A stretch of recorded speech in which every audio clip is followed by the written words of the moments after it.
Well, good morning and welcome to Frankly Speaking here on WYDC TV Big Fox. I'm your host, Frank Acom, and we are broadcasting live from the Hesselson studio here on Marcus Street in Corning.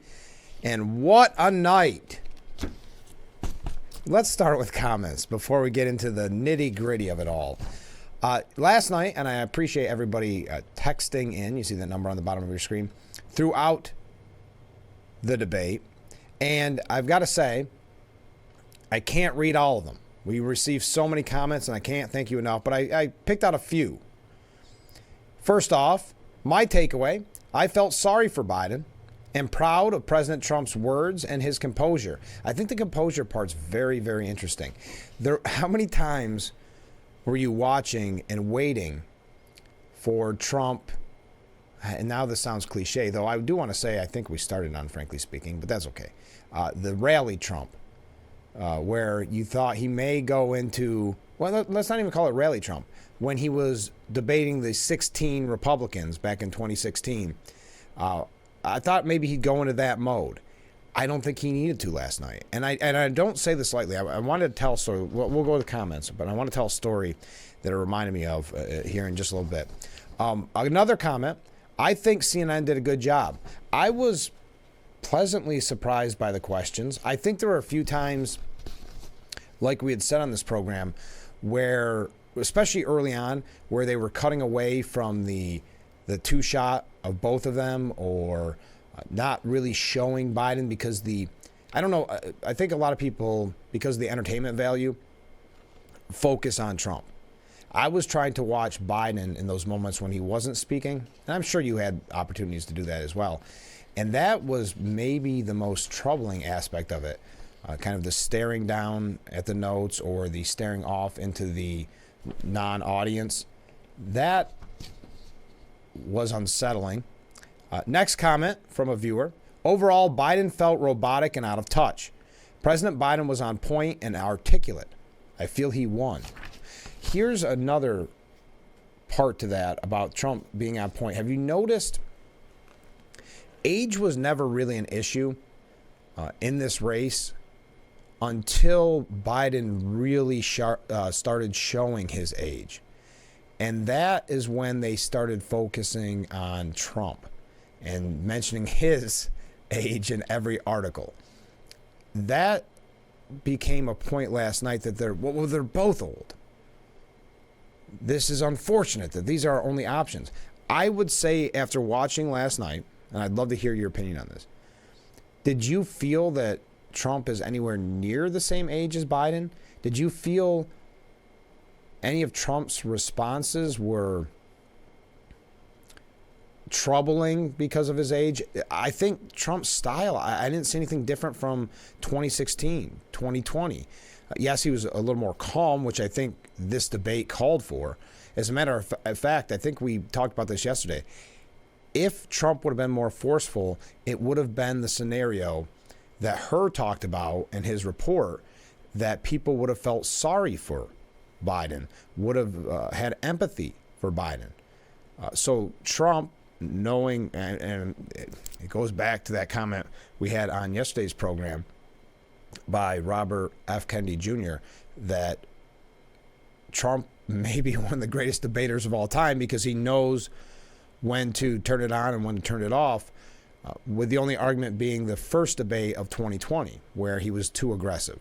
In this scenario, I thought he was aggressive when he needed to be aggressive. He pulled back, which was the majority of the debate, pulled back when he needed to pull back. We'll continue with comments from viewers. Sorry, I keep getting on side notes. Trump is actually being smart and not answering some of the questions after asking and getting the corrected statements in. And then they have to do a follow-up question, and he is allowed to answer the question that they asked. So he's actually playing them as best as they are trying to play him. I've got to agree. I was really impressed. So when you see, and it's not as prevalent, because really, I thought there would be more about Trump in the focus after the fact. The focus right now really is, does Biden need to be replaced? And I'm a little surprised by that. I'll be listen, I was wrong about the fact that I never thought they would debate. So I'm more than happy to admit my faults, and I did not think, no matter how bad Biden's performance was, that the media would turn on him like this. And boy, are they. And we've got you can see my stacks of paper here. We've got plenty to talk about in that realm. Next comment. So in my opinion, I think I was sort of right about the potential debate setup, but I was wrong who the intended target was. They used the moment to throw Joe under the bus, and now we wait. That's an interesting point too. Was this their opportunity to say, okay, now we can actually go full force looking for another candidate? And also, how bad would you feel if you're Kamala Harris? Her name is never even said, well, she could take the place. It's always, who else can we find other than Harris? Not to pick on Harris. But what I wanted to mention, I one time, and this is what it reminds me of, and I just want to say this very quickly, but I one time saw a rock and roll legend, Chuck Berry, in concert. This was maybe 10 years ago. And everybody was excited to say that they saw this legend and see him do some of his hits. And without getting into too much detail, after the show, you left feeling almost, you left feeling bad. And you thought, how could his family do this to him just for a paycheck? It was just so wrong. That's what it felt like right from the jump yesterday when Biden got up there. Because, again, we all assumed that he would do the quote-unquote State of the Union, have that bolt of energy and come back when he needed to. And boy, that did not happen. Right from the very beginning, it was a train wreck. And what we're going to do when we come back from break is go through the takeaways. As you know, I've done this on the program numerous times. CNN, who hosted the debate, has their takeaways, 5 or 6 different things that they thought were the most important points. Then we'll go to Fox and see what they thought. And then we'll get into the scores of comments from the talking heads. I didn't know there were so many political pundits. There are quite a few. Actually, the New York Post this morning says it's the end of the Biden presidency. And Lindsey Graham, I think, has a very, very good point on this, which is don't do another debate. Not because Trump won this one, not because it's politically expedient for a certain party, but because the signal this sends to our adversaries, Iran, China, Russia, watching that last night and seeing that is, and I don't say this lightly, this is very scary, that is the leader of the free world on the debate stage last night. But again, going back, and I know I'm going to be jumping around a lot, I do find the fact that the media is trying to focus on Trump's age and saying that it's a shame that we have 2 candidates of this age. I did not see an aged man in Trump last night. I did not see someone that I was concerned about his physical or mental health, or the fact that he is, I think, 2 years younger, 3 years younger than Biden, was not a concern. Because, yes, he gave answers that are Trump answers, that sometimes everyone agrees, or that was the best, or we did this the best, or it's the biggest. You know how Trump, this is no different than 2016. We saw nothing different. I didn't see any slower steps. I saw a slower personality, which I think was important last night. I think that was strategic. But you didn't see a person that concerned you because of his age. But that's what originally the talking heads had to say while they tried to craft their message. But at some point, they had to admit that this was disastrous for Biden. Also, how many people did you say last night? Did you see last night that said, I've had numerous Democrats blowing up my phone about their concerns. I mean, I don't know who these Democrats are, but it sounds like these Democrats are texting all night to people in the media about their concerns. I heard that so frequently, but we're just getting started. We already have comments coming in. Thank you for joining us. I know it was a late night. We can all agree on that. I would ask you a few questions. Number one, what you thought of the overall performance by either candidate. What did you think about CNN? I did not have high hopes, so the bar was set low, to use a phrase that we've been saying a lot. I would say, yeah, there were some things I could take issue with, but overall, I did not think I think the production value had some very questionable parts to it. But I would say question-wise, not bad. I would also say that even though, since we're going to use the phrase throughout the morning, the bar was set so low for Biden, he did not exceed that bar. The bar should have been, I guess, set even lower. But that's how we start the program. But most importantly, I want to hear from you. So we're just getting warmed up. We're all a little tired this morning. We're all happy that we got to witness that history last night. That's what they kept saying. First time two presidents debated for the presidency. This early on was another historic part of the debate. So please weigh in on what you thought of last night's debate. And we are just getting started. So stay with us. This is Frankly Speaking here on WYDC TV, Big Fox. So many comments coming in. Look at that beautiful view of Market Street this morning. The day after the debate morning. Welcome back to Frankly Speaking. Thank you for joining us. So many comments. Here we go. Before the first 20 minutes, both were off-putting and spoke a bit monotone. After the first 20 minutes, Trump developed his pace and leaned towards campaign mode after that, while Biden stayed the same. Yeah, you could tell Biden was trying to think of the certain talking points that his people had practiced over and over with him.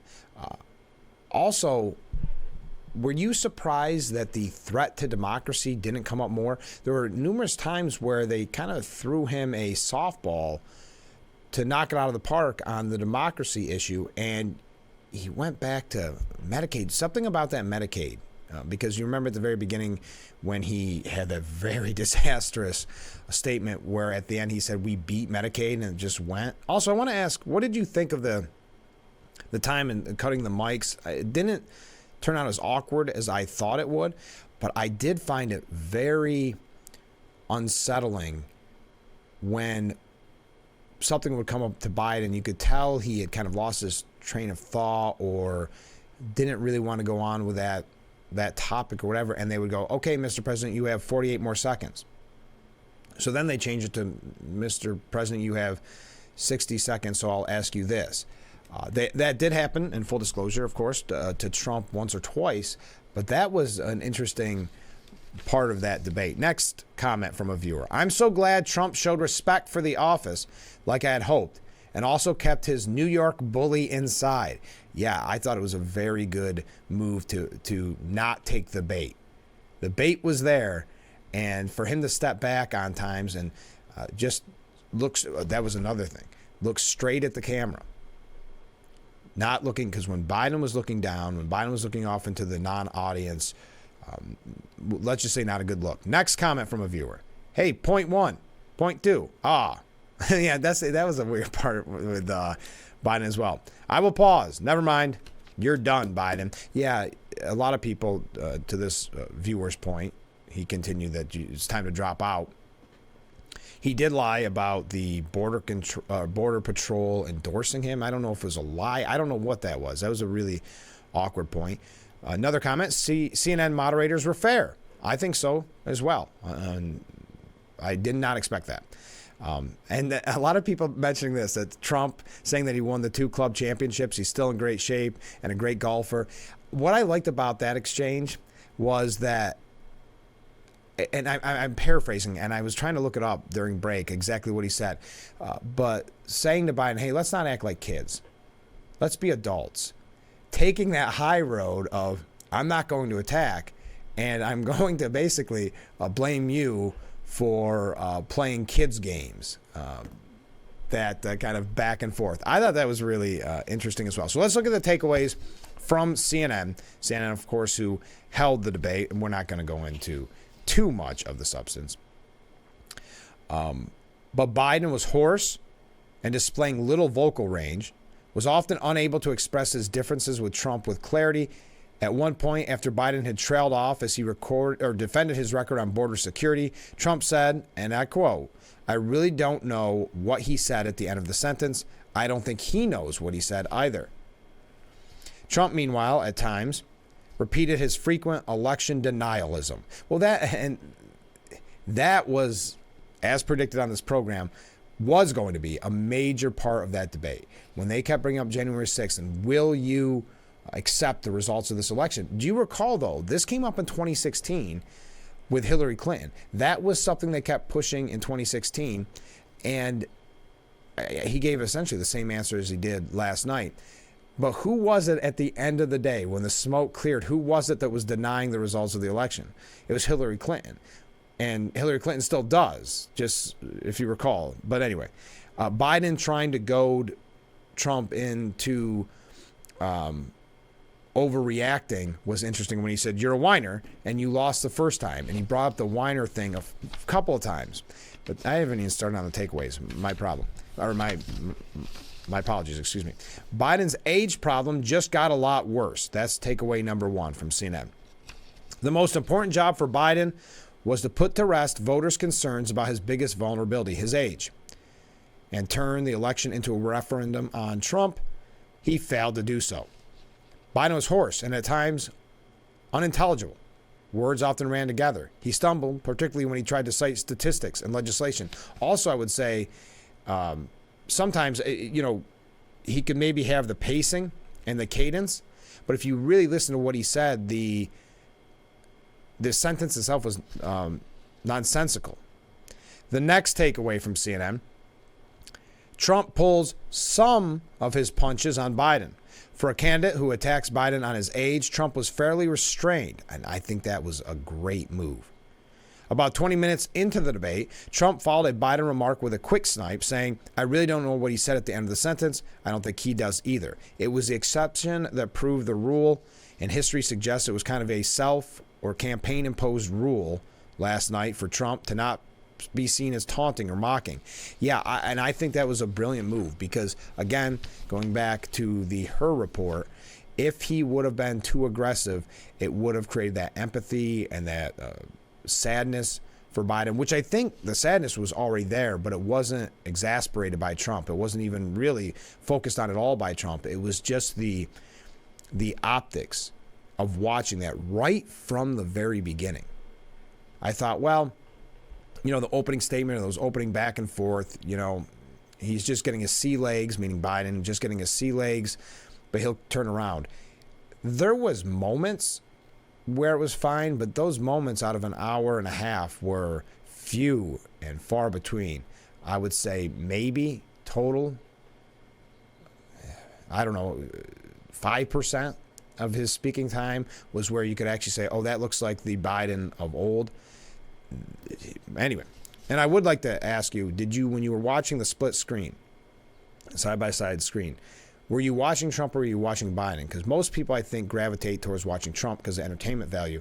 But Biden is where I focused last night, and that I think, when it comes to the picture of someone, was maybe the most unsettling. Next up on the takeaways from CNN, questions over Biden's goal.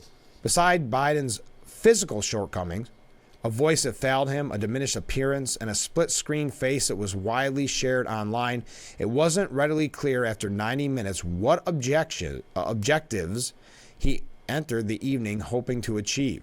Unlike in their first meeting 4 years ago when Biden put Trump's record under the microscope and offered a more hopeful vision for the country, his message Thursday was muddled, and not just by his struggles finishing a thought. Next up on the takeaways, again from CNN, Biden's one-liner offense. Throughout the debate, Biden's offensive strategy was to again and again deploy one-liners to ding Trump.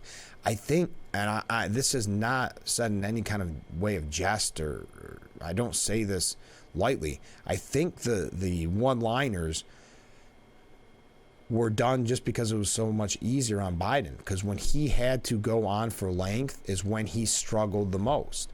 Remembering statistics, using, the point 1.2 and the billion, which is kind of ironic, again, not said in jest, how many times he was screwing up millions and billions and trillions. Maybe that's tells you a little bit about Washington's mindset more than about Biden's mental health. But yeah, so he said, I've never heard so much malarkey in my life. Has that grown old? If you're a Biden supporter, if you're a Trump supporter, it doesn't matter. Has the malarkey, the Scranton Joe attitude grown old? The come on, man?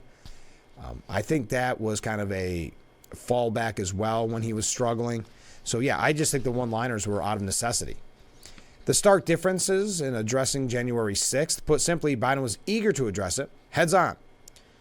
I thought that was an interesting move by Trump, too. What did you think of that when they first brought up January 6th? Whoever got in his ear, I thought that was a great first response. There ended up being other comments about January 6th, but when he said, well, let me tell you about January 6th. January 6th, the economy, the boom, boom, boom, showing the difference that 4 years made under Biden. I thought that was a really interesting spin on it, and not one I expected. Trump makes news with abortion pill stance. A vibes fight about Israel and Gaza. There's no doubt that Trump would handle the war in Gaza much differently than Biden. But how, they ask. And Trump ducks on deportations. Trump's take on foreign policy, blame Joe. Okay. All right. Yeah. The first time that's been done in a debate. Trump makes a bid for black and Latino voters. I thought that was a very powerful part of the debate as well. So those are the main takeaways, according to CNN. When we come back, we'll talk about the main takeaways that Fox News focused on. And we have so many comments coming in. Please keep them coming in. We'll read as many as we possibly can. I want to hear your take on it. I know it was a late night, and I'm so glad that you woke up early to join us this morning on Frankly Speaking as we broadcast live from the Hesselson studio. We'll be right back.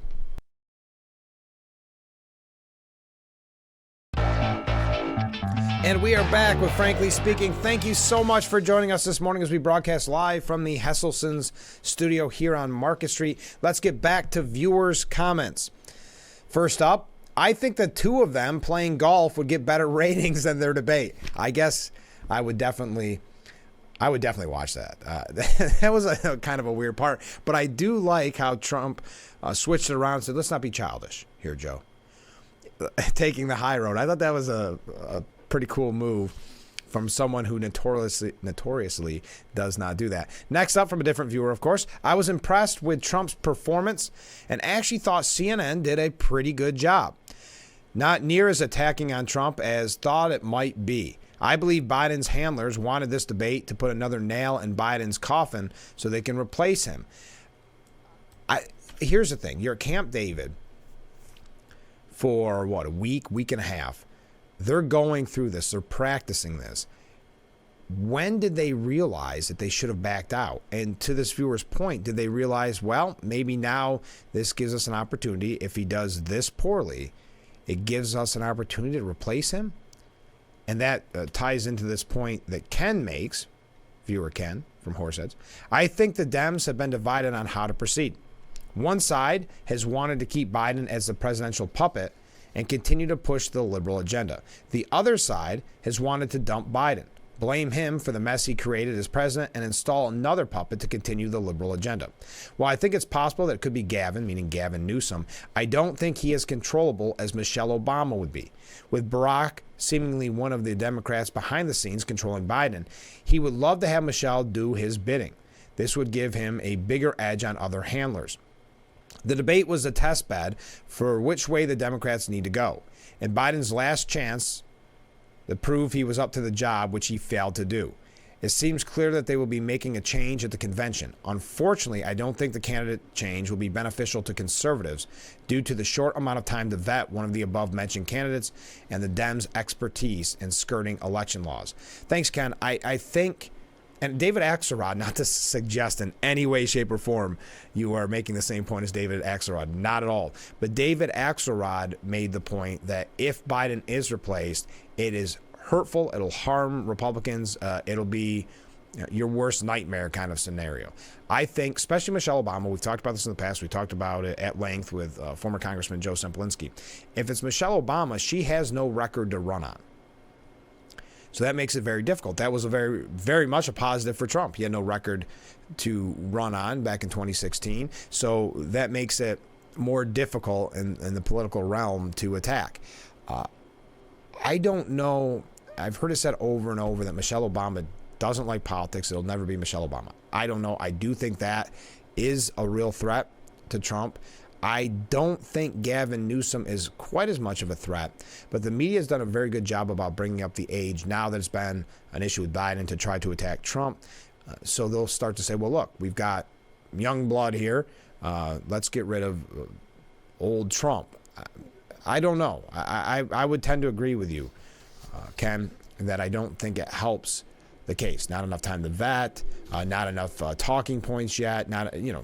Gavin Newsom, just look at California. That should be a talking point enough. But it may be a tough sell throughout the country. But anyway, next comment from a different viewer. Surprisingly, CNN did a good job. That seems to be the trend this morning. As far as Mr. Biden continuing this disastrous run for another 4 years, I think it's totally up to Jill. She seems to want that lifestyle so much, she'll put that frail old man out there. That goes back to my point when I saw that concert, that at some point you get angry at the family who should know better. And Dr. Jill helping him off the stage last night, someone had tweeted out that shows you all you need to know about last night. Telling Joe, I think it was at the Waffle House after, you did great. You hit the points. Yeah, there's something about, people on this program, viewers talk so often about the puppets controlling Biden behind the scenes. She may be a lot more powerful than we all realize, not just the loving wife that wants to see the best for her husband. There may be more there. All right, the 5 takeaways from Fox. Number 1, I'm not going to quote it exactly in case kids are getting ready for school this morning, but it was about Stormy Daniels. That was something I don't think many of us would have expected from a presidential debate. I say that, but you look at some of the things that had come up or what Trump had said in the past. So number 2, Trump slams Biden's Afghanistan withdrawal. I thought that was very effective too. He hit that quite a few times. He was so bad with Afghanistan. It was such a horrible embarrassment. He should have fired those generals like I fired the one that you mentioned. And so he's got no love lost, but he should have fired those generals. No general got fired for the most embarrassing moment in the history of our country, Afghanistan, where we left billions of dollars of equipment behind. We lost 13 beautiful soldiers and 38 soldiers were obliterated. 3, Biden denies wrongdoing, calling it outrageous. Yeah, you could tell when they were practicing with Joe that they wanted that State of the Union anger, which didn't really, I know the media tells you it was a great performance of the State of the Union, but it was really just a lot of anger and a lot of yelling. That's what they wanted from Biden. So he had that pointing the finger and that man is a criminal. That man, you're lucky. You're lucky. I did nothing wrong. We've had a system that was rigged and disgusting. I did nothing wrong. It fell flat. Number 4, Biden says he is not for a late-term abortion, period. 5, Trump claims Biden has become like a Palestinian. Biden responded, I've never heard so much foolishness. Yeah, the one-liners, again, out of necessity, I believe, from Biden, fell flat, at least to me. But again, this is why I love this program, because we've received so many comments with different opinions. Let me ask the simple question that so many people are asking this morning in the legacy media and in through all circles of media. Do you think this signals the end of the Biden re-election campaign? Do you think now I will go into the mindset of some Democrat friends of mine that I have talked to. I'm not going to sound like all these talking heads last night that said my phone was going off the hook with Democrats texting me. No, this is from quite a while ago, saying that one of Biden's biggest legacies will be that he defeated, in Democrats' mind, that he defeated Donald Trump in 2020. If he continues this campaign and loses, he has lost that point in his legacy, and it becomes a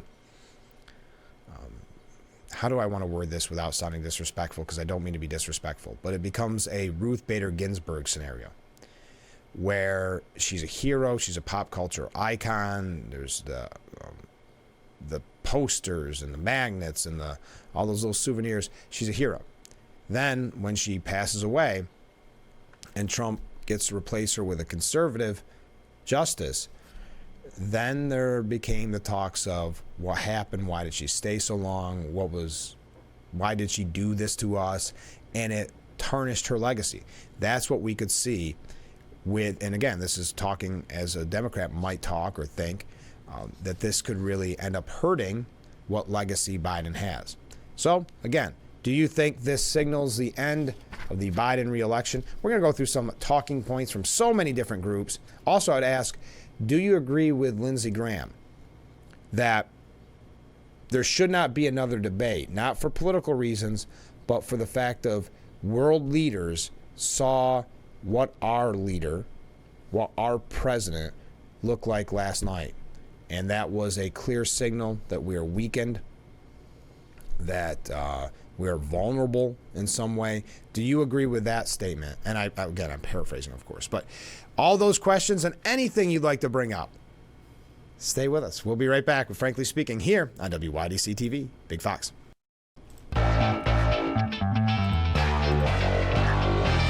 And we are back, broadcasting live from the Hesselson studio.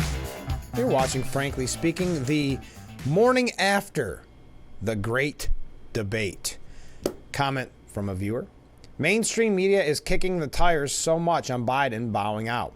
Does anyone remember Biden when he said he wouldn't run and then he did? Another comment. In my opinion, things are going to change on a dime.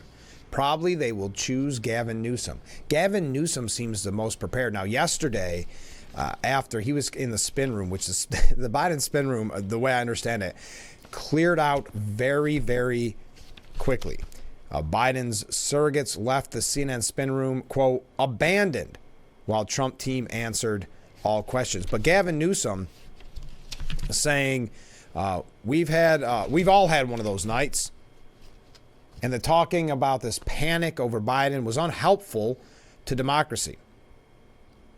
Newsom said, I feel like on the signature issue that Democrats have, which is abortion, the president's response was garbled and undirected at best. Do you feel like he did what he needs to do on the issue? I'm sorry, that's what Newsom was asked. I worded that incorrectly.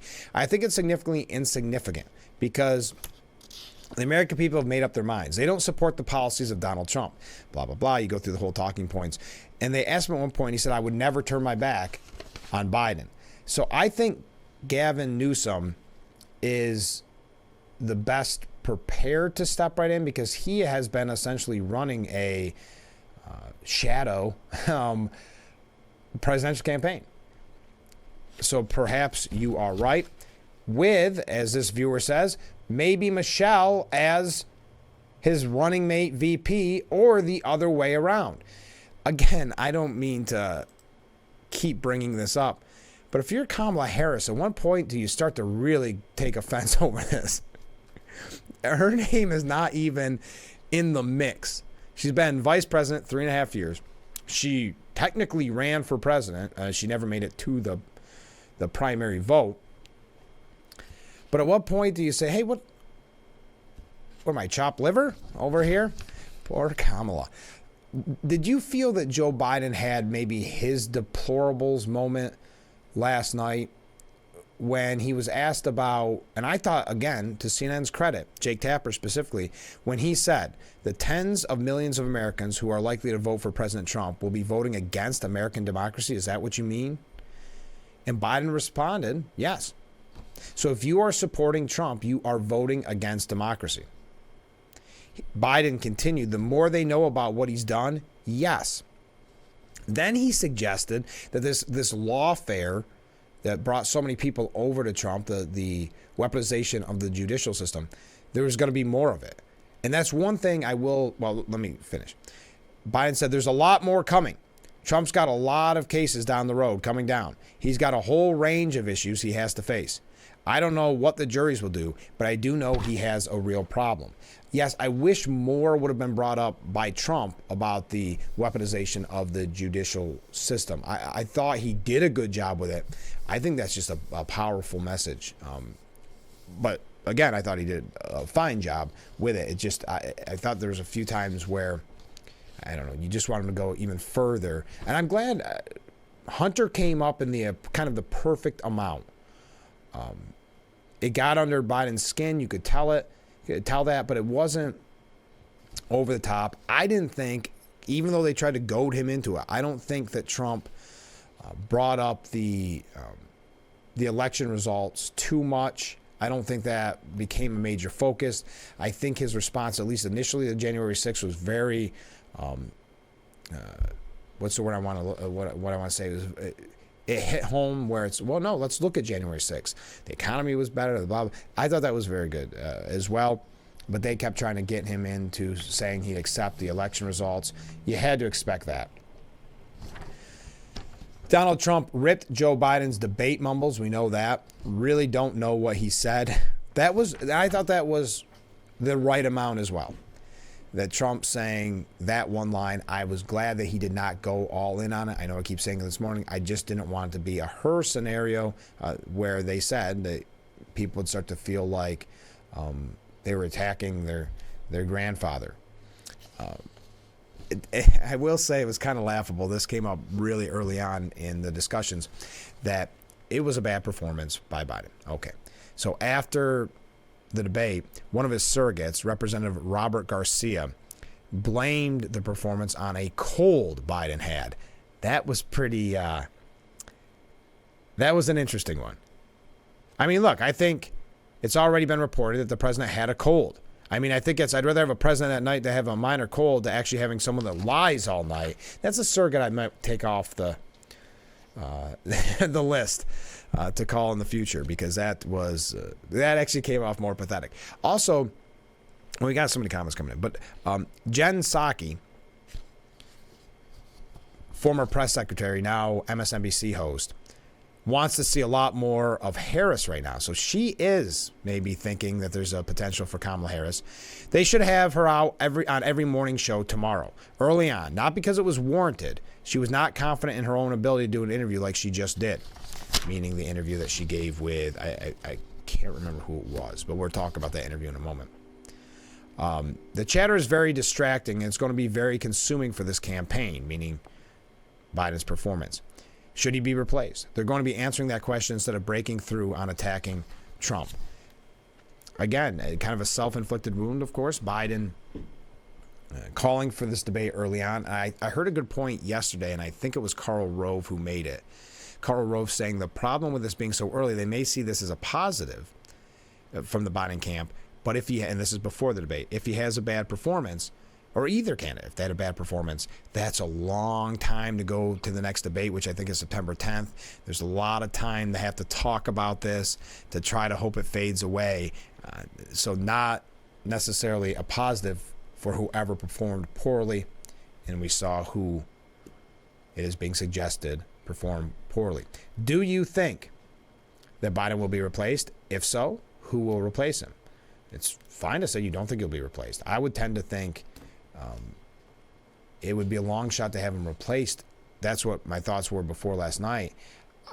I'm still not sure he'll be replaced, but boy, if there was ever call for it. And I'm not saying it lightly. At one point, someone had texted me, so now I sound like all the other pundits on TV, but someone had texted me and I said, I put policy completely aside. This is just uncomfortable to watch Biden. So your thoughts when we come back. Stay with us. This is Frankly Speaking. Welcome back to Frankly Speaking. Boy, this hour's going quick. Thank you for all the comments coming in. Really appreciate it. Of course, we're talking about the debate. First comment.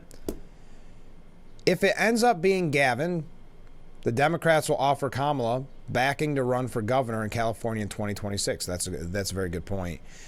But many people thought they were going to pull her out at one point and have her run for Senate. I don't know. A lot of questions there. I don't know. I don't know the answer. Have you noticed, though, that the common trend is that, in fairness, that Biden looked bad last night, but that Trump lied. So when Biden lies, the statistics he gave, why is it never a lie? It's always, well, that's Biden and his gaffes and his mistakes. It's just interesting how they get to decide in the mainstream media what is a lie and what is not. Joy Reid, who said yesterday that it's offensive that the president of the United States even has to stand on the stage with a convicted felon. Joy Reid said last night the universal reaction was somewhere approaching panic. People are very concerned about President Biden seeming extremely feeble, seeming extremely weak. My phone never really stopped buzzing throughout. Okay, everybody wants you to know that they have friends that text them, or they have. It was so weird. It's something I noticed throughout the night. About 5 or 6 people saying my phone was going crazy. Okay, neat. Anyway, the universal reaction was approaching panic. The president is an avatar. The president is an avatar for the American people. That avatar to them looks broken. That's Joy Reid. If you've ever thought about watching MSNBC, just remember that's Joy Reid. Aaron Burnett, CNN anchor, of course, calls Biden painful to watch. For me, my panel, and people around the country, that was a painful moment to watch. That was specifically towards the very beginning where he was talking about we beat Medicare. It was early on in the debate, she added, saying, it's not over, underscoring how quickly Biden's night unraveled. That is a good point, right from the jump, as we mentioned earlier on in the program. And I will say it was painful to watch. Put politics aside, it was not something you feel comfortable watching when it's all said and done. Watching Biden's performance, his look, Trump kept saying at rallies how quickly Biden had diminished, but people in the media said, no, he didn't. Look at the State of the Union. Look at all these examples. But remember, he hasn't really been in the public eye. Remember, also, the White House called it a cheap fake to suggest that he was kind of meandering and these type of things. Again, last night proved that the cheap fake claim was not accurate. David Axelrod, former Obama advisor, said, look, I can't argue with either of them about how Democrat leaders are reacting, meaning that Democrats are voicing deep concerns about his performance, kind of a shock. He seemed a little disoriented. He did get stronger as the debate went on, but by the time I think that panic had already set in. Axelrod also contended that Biden's main goal of the night was to appear energetic and engaged, and added that Biden did score a bunch of points on issues like abortion. It's one night that helped confirm people's fears. It's a one-night event everybody was watching. I think Biden actually won on substance. I don't think Trump did well. I mean, when you're talking about, that was Trump. I mean, I don't understand. I know they're saying didn't do well, or they're saying that he lied, whatever. It wasn't lies. It was Trump's style. It was no different than 2016, no different than 2020. So it was such a clear contrast between the two. But I also say, with Biden starting off so bad, that's tough too, because, okay, I'll say towards the end he got a little better on certain issues. It wasn't perfect, but it was better. But the damage has been done. How many people were just watching that first half an hour, maybe till the first break? Very fascinating. We're going to keep those comments coming in, and I'll read them as many as I can. We've got to take a short break. Wow, this show's going fast. I know we're all a little sleepy this morning. Stayed up late watching the debate. What'd you think? Stay with us. Welcome back to Frankly Speaking as we wrap up our number one, and we're broadcasting live from the Hesselson studio. I have not even mentioned this, but coming up in the next hour, our good friend Joe Barlow will be joining us. We're going to talk about the Crystal Chords and hear an amazing new song. If you recall, of course, the Crystal Chords and others involved in the Salvation Army telethon back around Christmas. So I thought, what a great way to change up pace for a moment from talking about debates to hearing just a pleasant song and relaxing for a moment as we take in everything that we witnessed last night from a viewer. Uncomfortable to watch is a good way to put it. That's my initial thought right as Biden came on stage and struggled right from the beginning. CNN's John King said this was a game-changing debate. There is a deep, a wide, and a very aggressive panic. Sorry, my voice is going too. I have a cold. No. It started minutes into the debate, and it continues right now. It involves party strategists. It involved elected officials. It involves fundraisers. And they're having conversations about the president's performance, which they think was abysmal, which they think will hurt other people down the party ticket. And they're having conversations about what they should do about it. Yeah, there's a lot thinking about the rest of the ticket, meaning down the line. Again, I keep mentioning this, and I'd love to hear your opinion on it. Lindsey Graham said, I worry that we're in a dangerous spot in the world after this debate. We don't need any more debates. This should be it. I don't want the world to see this again. I don't want to see this again. He asserted that Biden's performance, that there's no way that he is capable of being president. It's not about his misspeaking. It's about his capability to be commander-in-chief at a time of great peril. I worry about what Iran's thinking. Iran, China, Russia, yes. Again, none of this is said lightly. It was troubling. Michael Goodwin said, it's a good thing for Joe Biden that the debate wasn't held in Harlem's famed Apollo Theater. The audience would have given him the hook and booed him off the stage. That's how bad he was. Our president is not fit to serve. Forget concerns about how old and infirm he would be after a second term. He's a basket case now. Biden took the debate stage looking like he had escaped from a wax museum and spent much of his time chewing his words before trailing off. Several times he confused millions with billions and ended one incoherent sentence by saying we finally beat Medicare. The leader of the free world doesn't look well enough to have a driver's license or dress himself. A confused old man. For his part, Trump was solid and hit on all the main areas where Biden had failed. Inflation, the border, the economy. In a bid to broaden his appeal, he talked about helping black and Latino citizens and several times focused on how the millions of illegal migrants pose economic threats to the poorest Americans. The former president seemed well prepared and I believe minimized the danger the abortion issue presents by stressing that each state gets to decide and that whatever limits are imposed, there must be exceptions for the health of the mother. Anyway, he said, ordinary scorekeeping does an injustice to what Americans witnessed. It's an unprecedented event. A sitting president of the United States looks like a confused old man knocking on death's door. I say that not out of cruelty or with joy. It is simply a matter of fact that the condition of our president should alarm all of us. Biden's undeniable decline must also be scaring our allies, who have already worried America's diminished superpower on a turbulent global stage. Whatever concerns they had before last night were certainly magnified by the appearance of a frail, shrunken president. Indeed, 10 minutes into the debate, an ardent Democrat texted me, everybody's texting each other last night, that the election was over and fumed that Dems should have stopped Biden from running. Again, as I mentioned, oh my gosh, we're out of time. As I mentioned, it's very much a Ruth Bader Ginsburg scenario. He cannot continue, Michael Goodwin said. And I can't go through any more of this speech because we are out of time for the first hour. Can you believe it? Thank you for all the comments. Hour number 1, keep those comments coming in hour number 2, and we'll be right back after this short break. Hour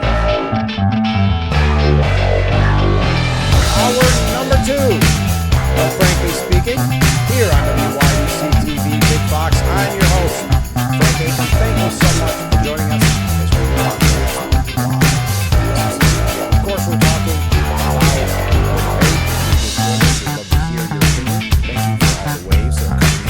here's a comment from a viewer. I like when Biden said he beat Medicare, and Trump's reply was, yeah, you beat it to the death, and giving it away to the illegals, putting them up in 5-star hotels while the vets are sleeping on the street. Thank you. Now, before we went to break, I had mentioned what Michael Goodwin said, and I didn't mention the point that I wanted to bring up, and this is how he finished it. Nothing anyone can say or do will erase the ghost-like image the president presented in Atlanta. The only question now is how Democrats are going to find a way to usher him off the stage and give the nomination to someone else. That's their problem.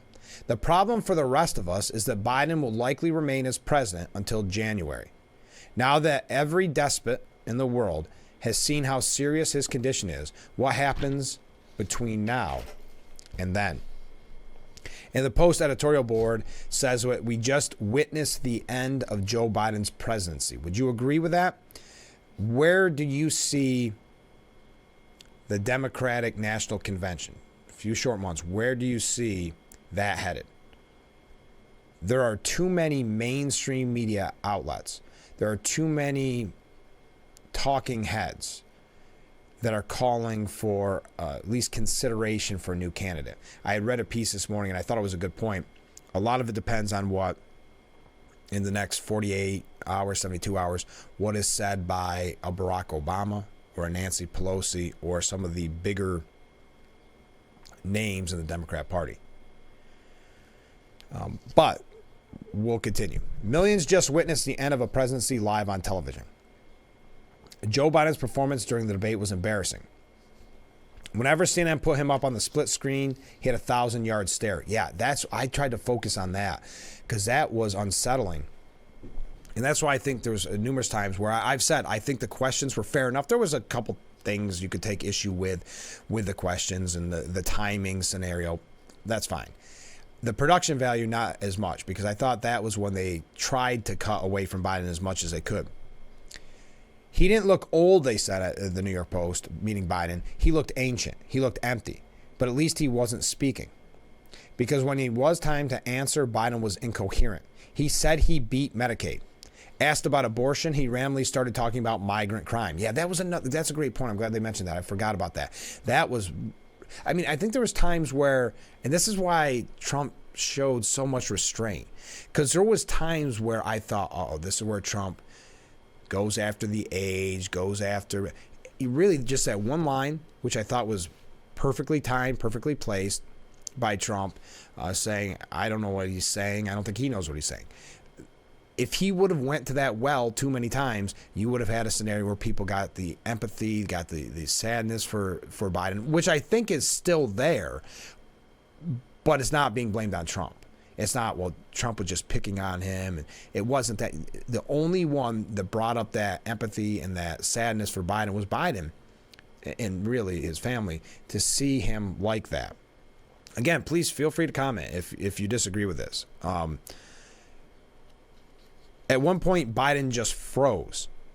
And was I right? Because there was one time when he froze or something got very uncomfortable, and CNN goes, we'll be right back, Mr. President, or your time's up. It was to cut him off, to change the view. That happened quite a bit. I do think if you could see the feed where it was perhaps just Biden the whole time, then watch it just Trump, I think it would be a lot different than what we even saw last night. And last night with Biden was unsettling.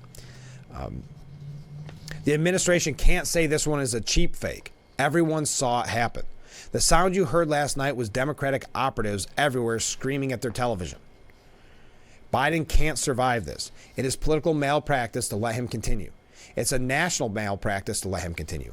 Biden spent an entire week preparing for this debate, and this is the best he could do. That should terrify everyone. And that was my thought as soon as he came out and had such a bad, right from the very beginning, had such a bad start. I thought this was a week and a half of Camp David. No one had seen him. There was events that he didn't attend, all to laser-like focus on his performance, and that's how bad it was from the start. And I thought, how much worse is this going to get? But this is no one's fault but Biden's, family, the people behind the scenes for doing this. He called for the debate. They told us that never mind these cheap fakes, never mind what you're seeing with your eyes, Biden is okay. And most people would say, well, why don't you show them more? Why aren't there more press conferences? Why aren't there more events? Never mind. We're being honest with you. And then we saw last night in real time what we're actually dealing with. And again, none of this is said lightly. We're talking about the presidential election. But to Michael Goodwin's point, we have today, June 28th, until January with the president that we saw last night. What are your thoughts on that? Are we overstating this? Are we understating? I would love to hear from you, and we're going to get to your comments in just a moment. So they say at the New York Post, say implausibly, 81-year-old Biden wins. He won't get any sharper. During a second term, our president would continue to deteriorate. incapable of making proper decisions. That would be a disaster for the United States. On policy, Biden had no answer to the inflation or the border disaster, two of the most important issues to voters. But sadly, that's almost beside the point. Going back to what they're saying, yes, when he trailed off from abortion to immigration, and I think everybody, even Trump, kind of said, I don't want to go after this. How do I go after this? I really do think, I don't want to say a light bulb went off. That's not the right term. But I think when Biden started off so poorly that Trump even said, you know what? I've heard so many people say, let him dig his own grave. So I'm going to let him dig his own grave. And Trump did a great job of that. You may not like his policy or his style or whatever. That's fine. But don't you think that him stepping back and letting Biden do his talking and say what he wanted to say and not attack the mistakes, not attack the awkwardness of what Biden said, but try to go after substance? I thought that was, no matter what the media is trying to say, I thought Trump did a fantastic job for what he needed to do last night. Biden was so mumbling, the Post continues, so doddering, so lacking in command of the facts that it overshadowed everything. Asked about his age, Biden didn't defend it. Instead, started reminiscing about the old days. We think in the 1800s. Yeah, that was a lot of people right at the end of the debate saying that as well, that when you talk about your age, you don't go back to 50, 60 years ago when you were in 20. You know, it was very back, reminiscent. It was of the olden days, was not a good look. No wonder the White House keeps him hidden away, keeping him away from the press and public events. The Democratic elite is pulling a con job on the American people, and it was exposed last night. Let's take our first break. Again, Joe Barlow is going to be our guest coming up in just a little bit. We're going to talk about the Crystal Cores and their Summer Sing events coming up in August. I thought a nice way to change pace. That's a little bit later on. Just to say, okay, let's take a break from the debate last night, even though I've been looking forward to this. We were all a little tired, all a little groggy, stayed up too late, but I woke up so excited to join you today because I know we'd have so many great responses, so many great opinions on this, and we have already. So we got so much more to talk about. I wish today is definitely a day I wish this was a 3, 4, 5 hour show, but I'm happy to have 2. So stay with us. We'll be right back with Frankly Speaking here on WYDC TV. Big Fox will be right back.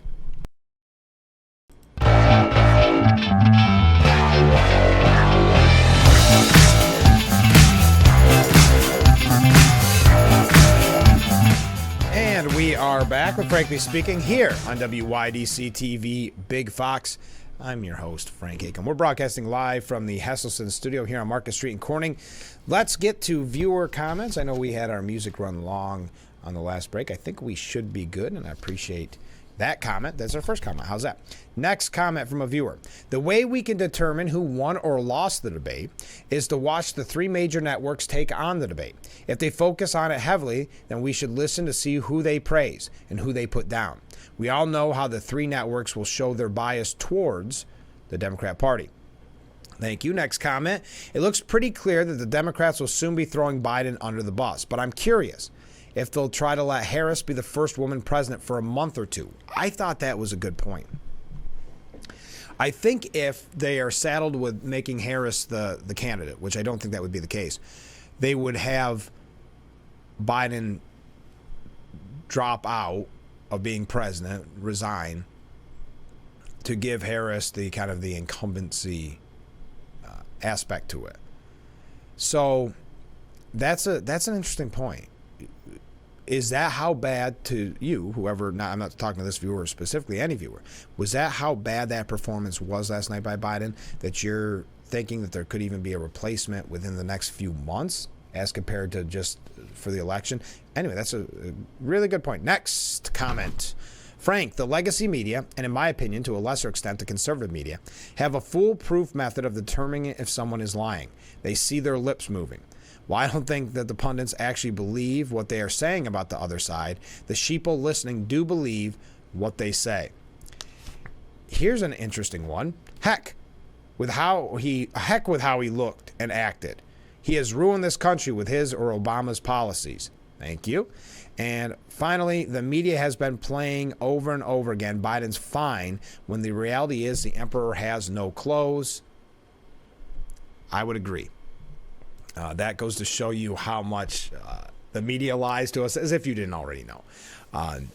That no, everything's fine with Biden. The White House is telling us everything's fine with Biden, but we saw it last night with our own eyes. They will still tell us. I mean, Kamala Harris was out last night saying, we started off a little slow, did okay.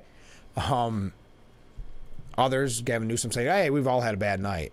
Here's the problem. You wanted to have the debate so early, and this gives, as Karl Rove said last night, gives so much time to dissect his performance and talk about it. There's so many talking points. Chris Cillizza is he from CNN or used to be? Saying it's hard to imagine this debate starting worse for Biden. Mike Murphy saying, sorry, I'm voting for President Biden, but a disaster so far. Chris Cillizza again saying, I never thought he would be this bad. Stunning. Truly, I'm not going to go through all these. There was a couple, Brian Stetler, former CNN host, saying, I'm listening on the radio and the audible difference between Biden and Trump is really striking. Oh, that would be interesting, wouldn't it? Because Biden was hard to understand at points, and that kind of the running off type thing. Ben Shapiro saying Trump is showing discipline, and discipline's an appropriate word for it. I thought that's a really great word for what Trump showed last night, because there was times where I think many of us thought, you could pounce, please don't pounce in this scenario. Because if you go too far, you become the bad guy, and it's no longer Biden's issue. I don't know. I never know how to say this guy, but Young Turks co-founder Cenk Uygur said, it's over. Biden looks and sounds ancient, losing his train of thought, speaking in a barely audible whisper. They have to pull him. That was one surrogate saying it was because Biden had a cold.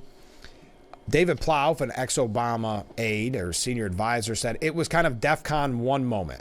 I have deep suspicions that Donald Trump will swing voters bond as well. What? I have deep suspicions that Donald Trump will swing voters bombed as well. And that's a tragedy, because I think Joe Biden, the biggest thing in this election is voters' concerns. And it's those swing voters and base voters with his age, and those were compounded last night. So they're still making sure to say that they don't believe Trump did a good job, that he's not going to get swing voters, whatever. But it was undeniable last night how uncomfortable it was to see the President of the United States. David Axelrod, to a viewer's point earlier on that I mentioned, here's the exact quote. I just want to say one thing, especially to you two guys. And it was to Republican strategist Scott Jennings. Republican strategist, he works for CNN, whatever. And David Urban, he said, if for whatever reason there is a change at the top of the ticket, you guys are in trouble with Donald Trump, because the guy who was up there tonight is not a guy who's going to inspire people. He did not show in any way that he has changed. I really disagree with that in the sense of being calm and collected. Yes, did he have his moments? Of course, as Donald Trump. But he showed that he was, to Ben Shapiro's point, disciplined.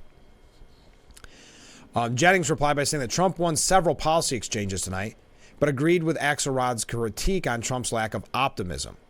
But that's not what I said, Scott, Axelrod said. What I said was, if Joe Biden were not the candidate, if there was another candidate, I think Donald Trump would be in deep trouble.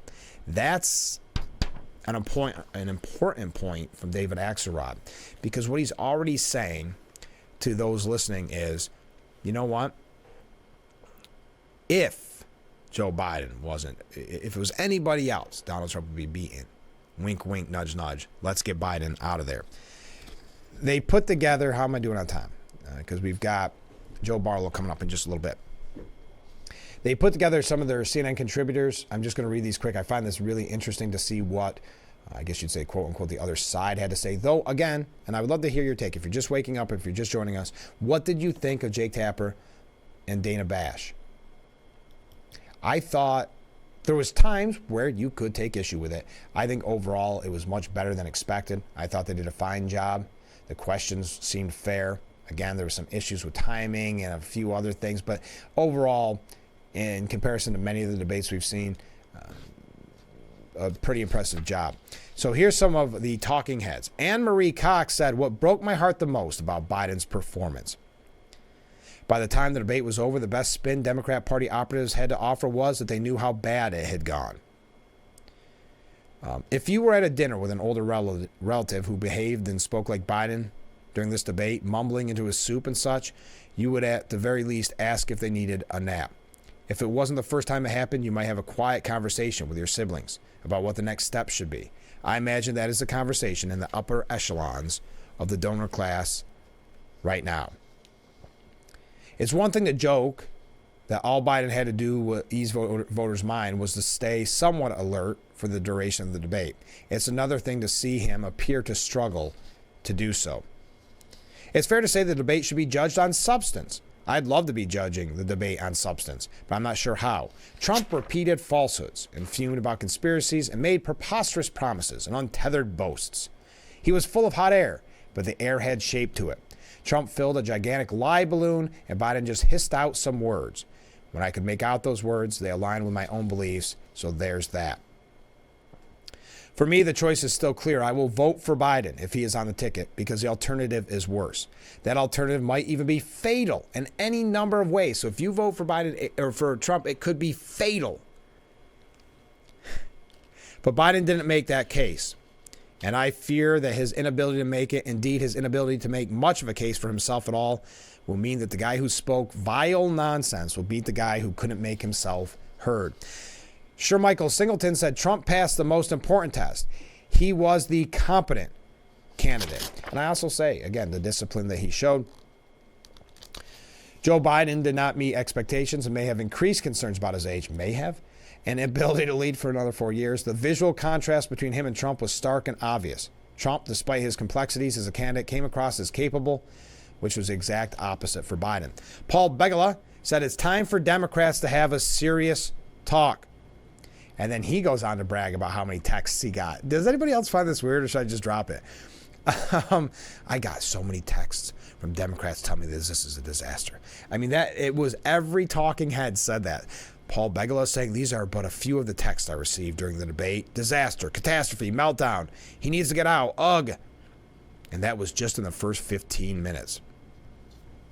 The calls for Biden to step aside began, albeit privately, before the debate was even over.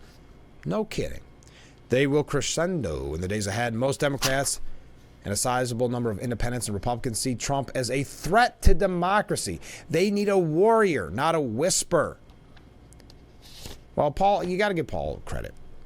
Biden didn't do a good job of bringing home the threat to democracy issue, so Paul's going to do the dirty work and keep bringing it up. They all are. The threat to democracy. That was one thing I would love to see mentioned more. The threat to democracy of ignoring Supreme Court decisions, the weaponization of the judicial system. We could go on and on, but for some reason, Trump is the threat to democracy. Okay. Jeff Yang said Biden... Oh, okay, hold on. Back to Paul Begala. Biden has plenty of time to recover. The question Democrats will ask is, does he have the ability to recover? Whew. Jeff Yang said Biden's weakly delivered rational facts were no match for Trump's forceful lies. That seems to be where they started off early on this, where, yeah, Biden didn't have the great performance, but what he said meant something, which most of the time you couldn't make out. So what is Jeff Yang saying rational facts? Was that not answering the question when it came to abortion and bringing up immigration? Being that confused, saying they beat Medicare? Is that the rational facts that Biden was mentioning compared to Trump's forceful lies? And again, wouldn't you like to know what they have them define what these lies are? They just throw it out and hope that it'll stick, that you'll believe what they said. Oh my goodness, I just looked at the time. We might get through some other comments from CNN commentary. Here's another message from a viewer. I was pleasantly surprised with the moderators, but they never asked Biden if he'd accept the results of the election. Good point. Once again, that's a question that's only meant for Republican. Yeah, very, very good point. There's a few like that. And January 6th was one to team up. Also, the age issue. How big of a missed opportunity was that for Biden? You know, yesterday I made the prediction that he was going to hit that out of the park, was going to have that moment like Reagan had. Did not do it. Missed opportunity there. But yes, I gotta say it, give credit where credit's due. I've got to say I was impressed with the moderators and thought that they did a fair job. All right, we got to take a short break. And when we come back, our good friend Joe Barlow. Change things up a little bit. Get away from the debates. Take a little breather. Hear some good music. Find out about a fun event coming up in August. So we'll be right back after this. Stay with us.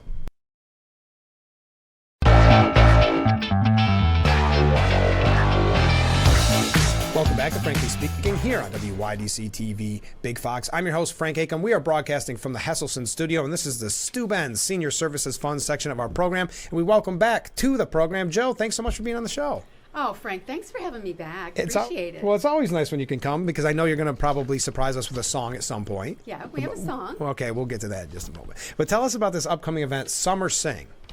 Well, it's an event of Crystal Chords Chorus. We have about 40 members, women from all over the Twin Tiers.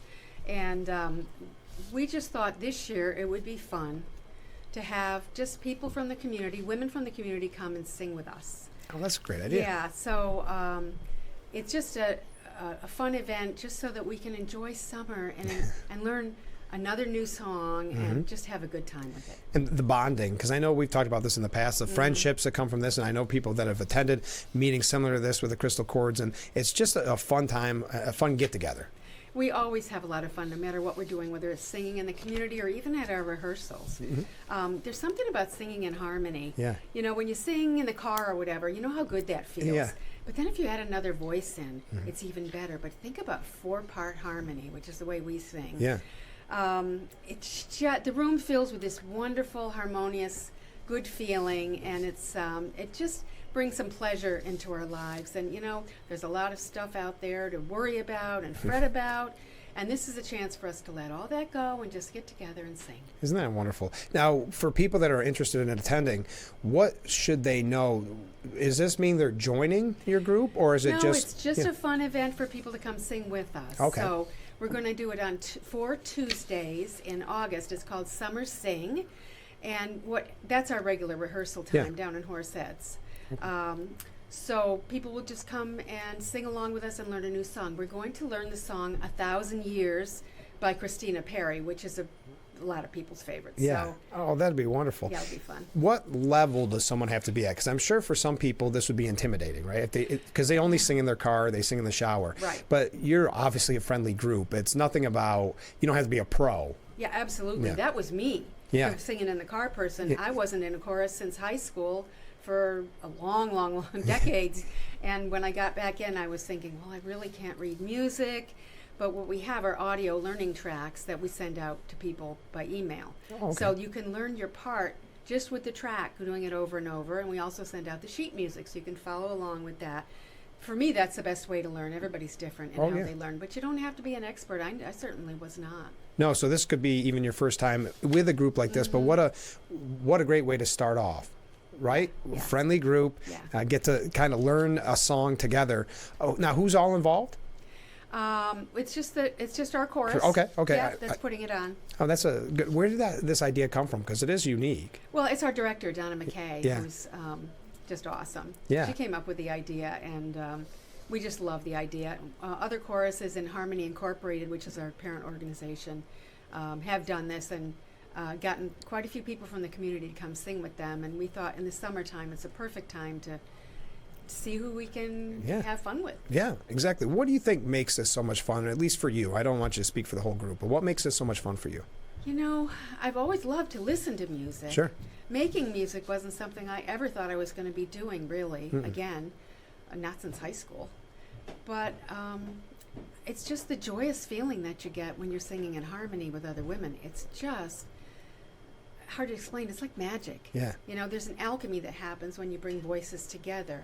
And sometimes you can hear chords, what they call, ringing a chord, where you're singing the chord and it's so good that there's like an extra aura of sound that rings above it. Yeah. And it's just, I can't explain the feeling. It's a wonderful feeling.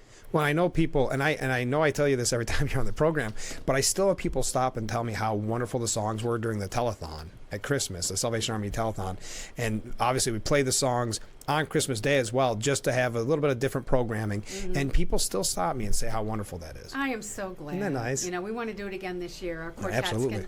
can contribute songs, and the chorus will do a song or two for you. So it's lovely to do that for Salvation Army. Oh, and they're such doing amazing. things in the community is really my favorite thing about Crystal Chords, being out there in the community. Well, and that's it, because I talk about on this program a lot about community, and polls show that people kind of are losing faith in community and getting involved and like that.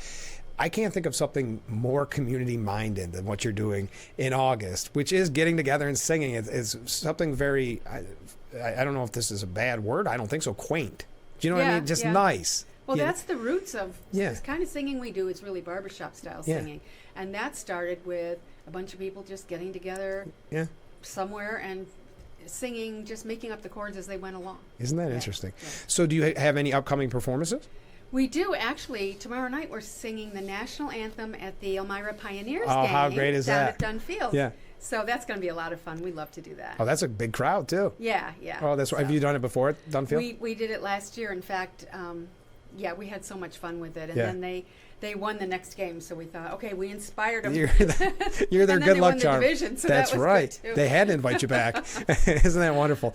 Yeah. So if people want to find out more about Summer Sing, because it is early. I mean, here it is. Well, it's almost July, which is hard to believe, isn't it? I know. But it's going to take place in August. Where can they find out more? Well, everything's on our website at crystalchords.com. Okay. We also have a Facebook page, Crystal Chords Women's Acapella.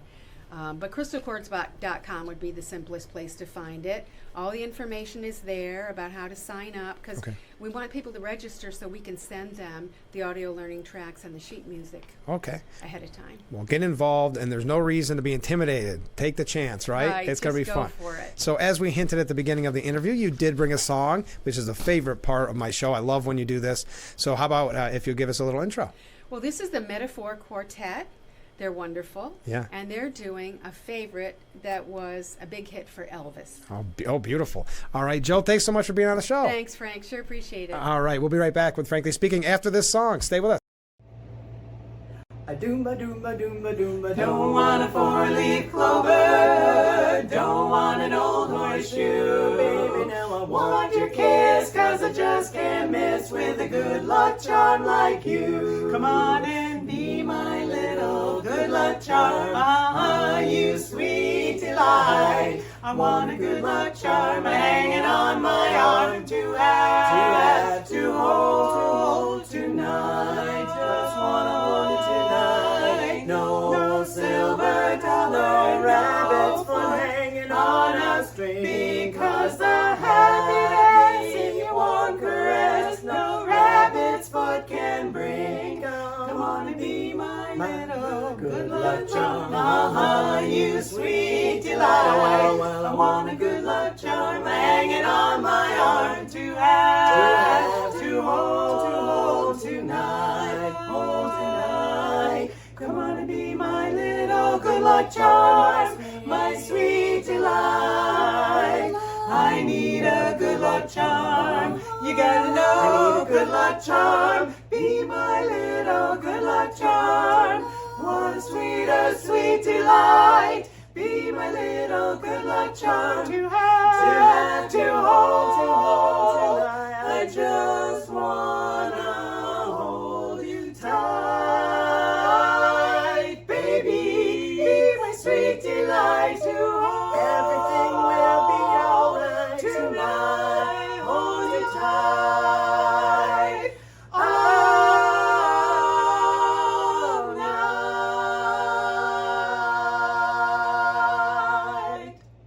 And we are back with Frankly Speaking here on Big Fox, broadcasting live from the Hesselson studio on Marcus Street. Thank you to Joe Barlow for being our guest during the Steuben Senior Services Fund section of our program. We received a comment during our interview with Joe where we said anybody could join. Doesn't matter your singing level.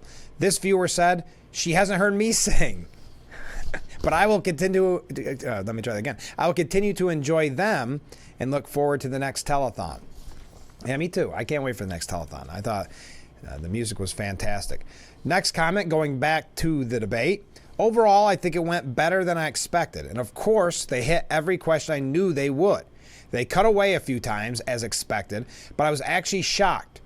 So why does that make me nervous? Yeah, I would agree. It does make me a little nervous. I do think, though, there's a point to be had that CNN is on its last legs.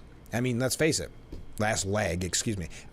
They even said it on CNN's website, that opinion piece from CNN saying that they really need this right now. So they had to be a little more fair, and I think they were. I'm not knocking them. I thought overall, yes, we could take issue with a few, but I think overall there's not much to knock about the moderators. Another comment. I missed this one earlier on. I apologize. You just said the magic word, ghost-like, meaning Biden. That's exactly what I saw last night. Jacob Marley from the old Christmas Carol movie. That's a great point. And it is the weight of the chains of his policies that will sink him, not necessarily his age. Very good comment. Thank you very much. Comments coming from CNN commentators. David Mark says Democrats are probably stuck with Biden. There's little they can do about it unless Biden agrees. And that's the point that's been made numerous times on this program going way back. It is, at the end of the day, up to Biden. They cannot kick him out unless he says, I'm done. Now, enough people may get to him, but I'm starting to think, and we talked about it earlier on in the program, that Dr. Jill has a lot more say in this matter than we originally thought. Her helping him off the stage, her helping him at the Waffle House. Even if Democrats could convince Biden to step aside from the fight against Trump, the Republican nominee in waiting, there's a Vice President Kamala Harris problem. Harris has persistently proved unpopular with the public to the point that she was a rhetorical punching bag in the Republican presidential primary by Nikki Haley.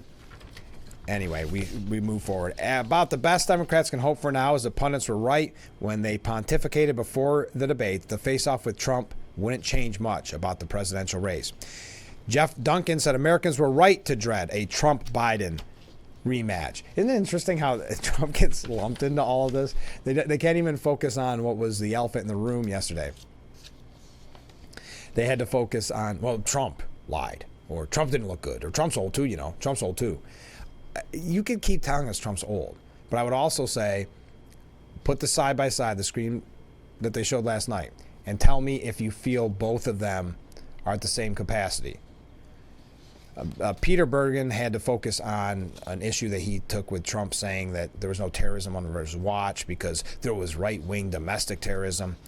Suzanne Ramirez de Aurelino said Latino voters should have heard more. Okay. Roxanne Jones says Democrats should be worried. That's fair.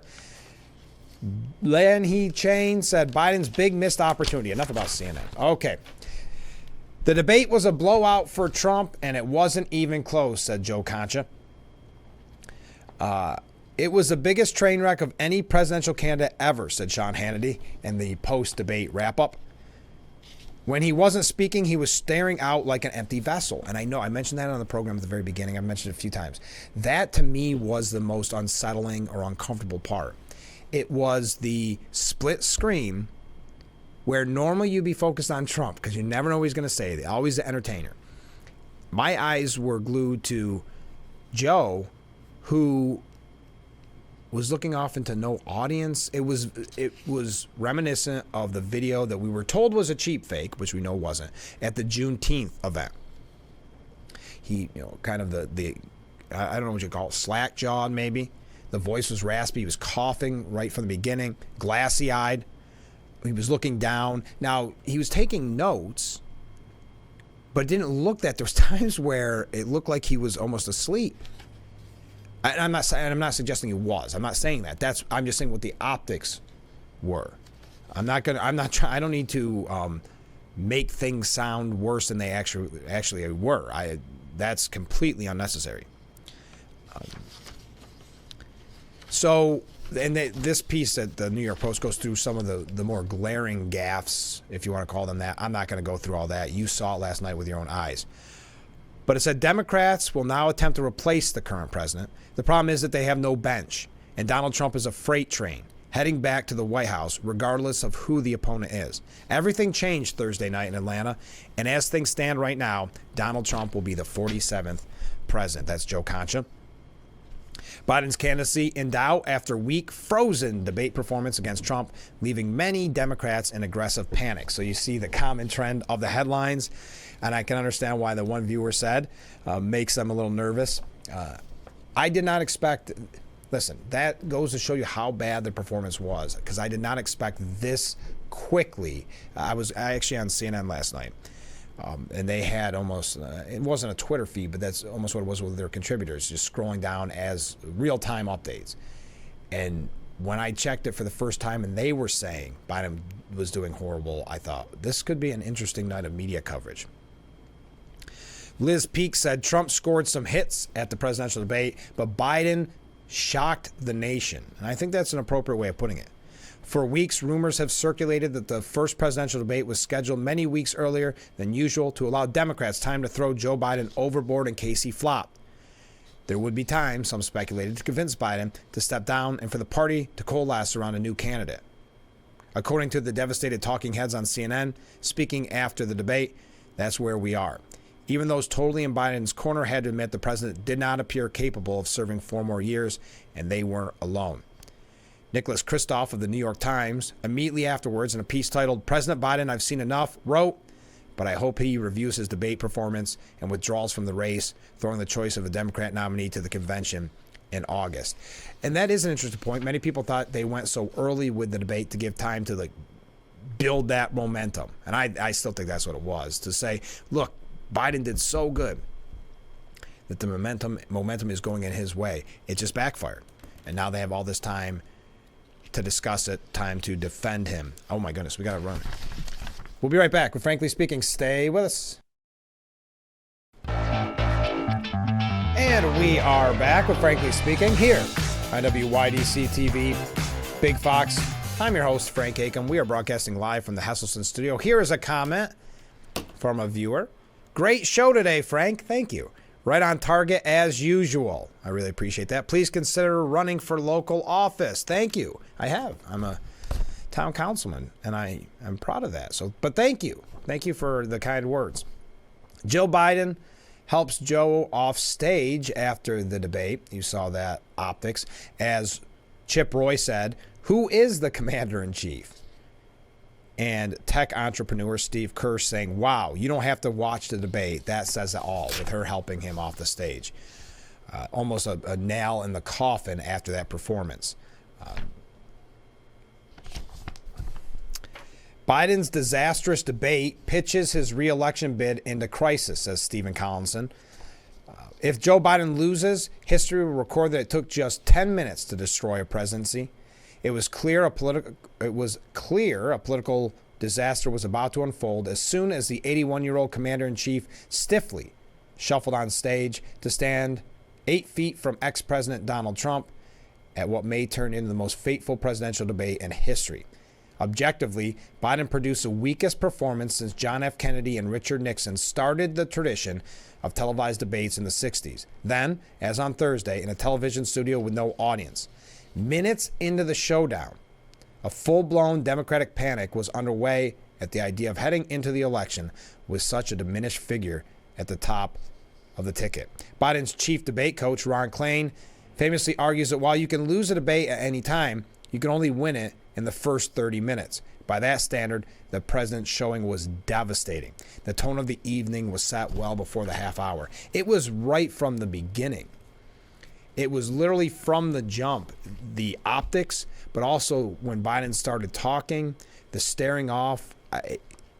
It was hard to believe your eyes that it started that badly. And I don't ever agree with Stephen Collinson, but I do believe this will be one of the most important debates in presidential history.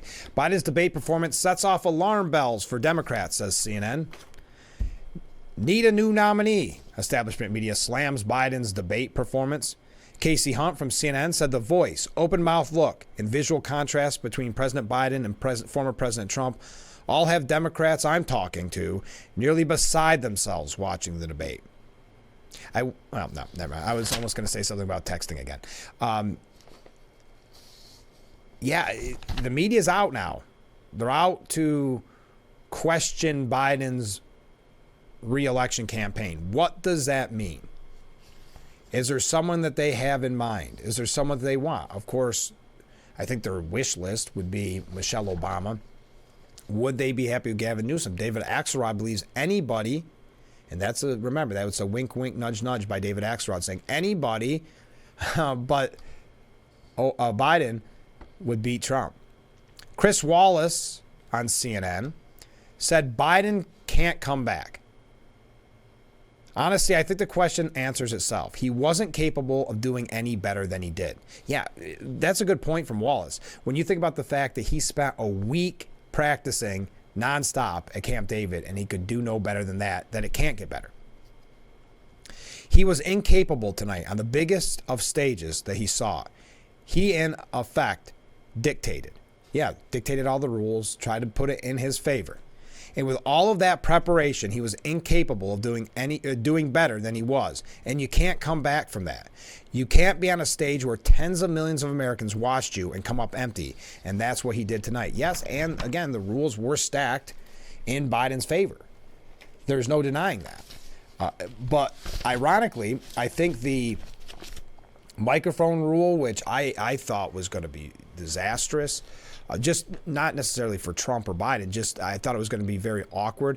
It actually played in Trump's favor. I mean, Trump showed a very,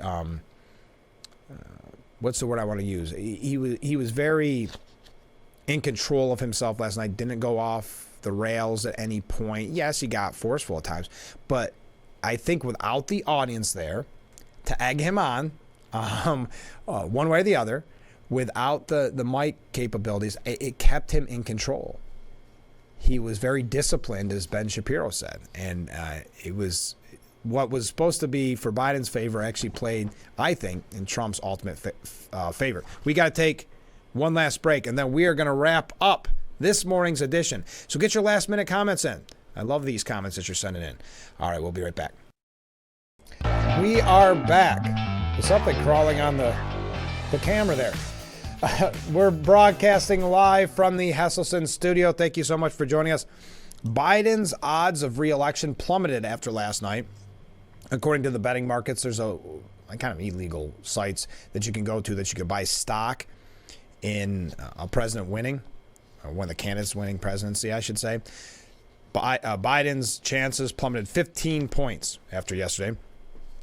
I had mentioned this earlier. I wanted to quote him directly. Gavin Newsom said, "I would never turn my back on President Biden.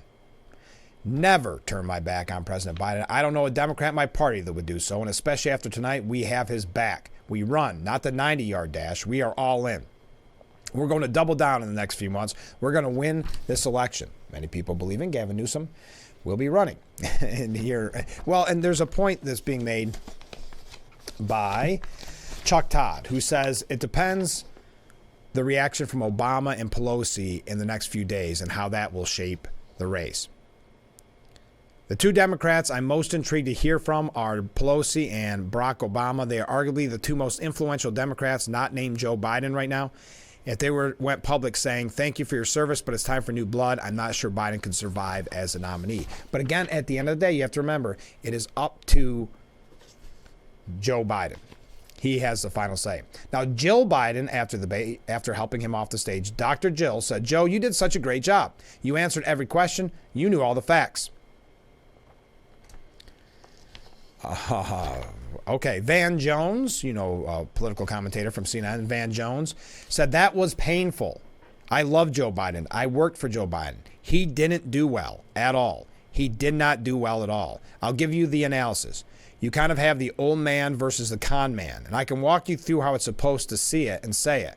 But I just want to speak from my heart. I love that guy. As a good man, he loves his country. He's doing the best that he can. But he had failed to meet tonight to restore confidence to the country and of the base, and he failed to do that. I think there's a lot of people who are going to want to see him consider taking a different course now.